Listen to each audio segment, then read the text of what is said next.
কোন জায়গায় যদি বাজে লাগে সেই জায়গাটা ঢেকে দেবেন। ওকে, ঠিকই তো লাগে যাতে পুরো পরিপক্ক হয়ে ওঠেনি। ভিডিওটা যাতে একদম বাজে না লাগে। তোমাকে সুন্দরই লাগবে। শরীরটা এই আর ড্রেসটা এই মার্কাটারি ড্রেস। মার্কাটারি ড্রেস কেমন লাগছে গাইস? গাইস কেমন লাগছে আমাকে?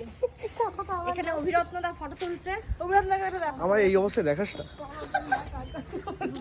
সত্যি ভালো লাগছে। ভালো লাগছে? কি বলছো? ফুলপরি লাগছে। আর তুমি কি রূপসী?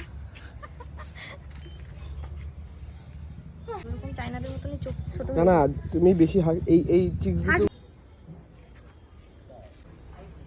দিদি স্মাইলটা হালকা রাখো। ওকে। এটা ভালো হয়েছে। এটা ভালো হয়। হেংলাদের মতো লাগছে। ঠিক আছে আর তুলতে হবে না, চলো। ব্লার হয়ে যাবে।